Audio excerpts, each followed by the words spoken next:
آج ہم آپ کو رخشانی برادر قبائل کی اصل تاریخ اور بلوچستان کے شہر نوشکی کے تاریخی پس منظر سے آگاہی دیں گے۔ نوشکی، جس کا بنیادی نام بلوچی زبان میں نوش کے ہے، جو لفظ نوش سے بنا ہوا ہے۔ نوش کے معنی ہے ختم کرنا۔ لفظ نوش کے پیچھے ایک تاریخی واقعہ موجود ہے۔ اس واقعے کا تعلق بادینی بلوچ قبیلے کے جد امجد سردار بادین رخشانی سے جا ملتا ہے۔ سردار بادین رخشانی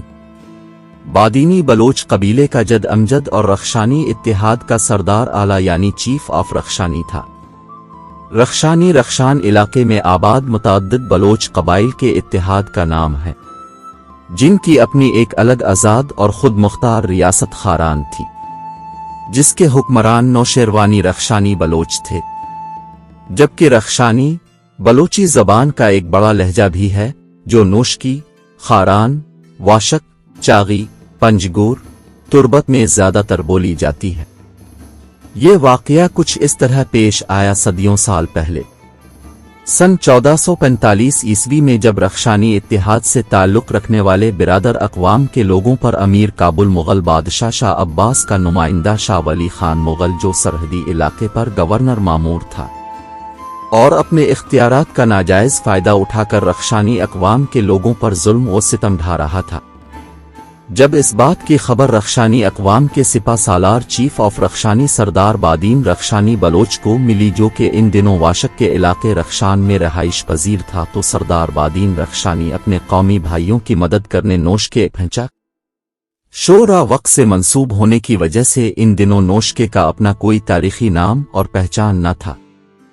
سردار بادین اس علاقے میں پہنچتے ہی سب سے پہلے حالات کا جائزہ لینے لگے، تو سردار بادین کو اس بات کا بخوبی اندازہ ہو گیا کہ رخشانی اقوام کا مغل افواج یعنی ایک تربیت یافتہ ریاستی فوج کے ساتھ براہ راست مقابلہ کرنا مشکل ہے، کیونکہ رخشانی اقوام میں اکثریت کے پاس نہ کوئی جنگی تربیت تھی اور نہ کسی کے پاس کوئی جنگی اوزار اسلحہ تھا۔ موقعے کی نزاکت کو دیکھتے ہوئے سردار بادین نے اپنی عقل و فہم سے کام لیتے ہوئے ایک جنگی حکمت عملی کے تحت ایک منصوبہ بنایا۔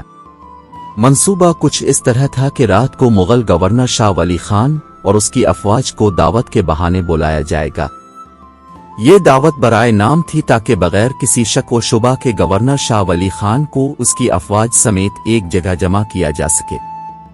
اور گورنر کو یہ کہہ دیا گیا چونکہ ہم سب فوجیوں کو ایک ساتھ دعوت دینے کی استطاعت نہیں رکھتے، تو اب کے ہر فوجی کے لیے الگ الگ گھروں میں دعوت کا اہتمام کیا گیا ہے۔ سردار بادین رخشانی کا مقصد مغل افواج کو منتشر کرنا تھا تاکہ ان کا خاتمہ کرنا آسان ہو۔ منصوبے میں یہ پہلے ہی طے پایا تھا کہ جب سب دعوت کھانے بیٹھ جائیں گے تو ایک بندہ پہاڑ پر جا کے ڈھول بجائے گا۔ پہلی بار ڈھول کا تھاپ سنتے ہی سب لوگ اپنے اپنے مدعو کیے ہوئے فوجی کا ہاتھ دھوئیں گے، تو وہ اپنے اسلحہ یعنی خنجر اور تلوار نیچے رکھ دیں گی۔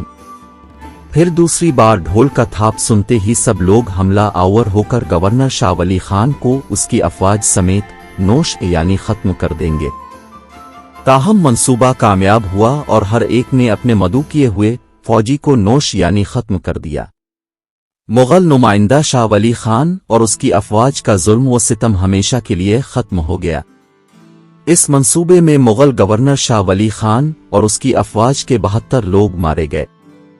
جن کی قبریں آج بھی نوشکے کے ایک مقام نوک جو کہ شاہی مردان کے قبرستان میں موجود ہیں، اور ان فوجیوں میں سے 2 آدمیوں کو جان بوجھ کر زندہ چھوڑ دیا گیا تاکہ وہ اس بات کی خبر امیر کابل شاہ عباس کو دے، اور ان فوجیوں کو زندہ چھوڑنے کا دوسرا مقصد یہ بھی تھا کہ اگر بعد میں امیر کابل کی طرف سے کوئی انتقامی کارروائی ہوئی،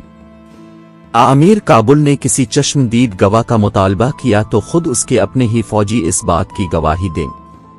امیر کابل جب تک اپنے نمائندے کے قتل ہونے پر انتقامی کارروائی کرتا، اس سے قبل سردار بادین رخشانی بلوچ خود ایک خنجر اور ایک کفن کے ساتھ امیر کابل شاہ عباس کے دربار میں پہنچ گیا۔ امیر کابل نے زندہ کابل پہنچنے والے فوجیوں کے باتوں پر عمل درآمد کرتے ہوئے یہ فرمان جاری کیا ہوا تھا کہ اپنے گورنر کے قاتل سردار بادین نامی شخص کو زندہ پکڑوا کر گرم تیل میں ابالنے کا فیصلہ کر چکا تھا۔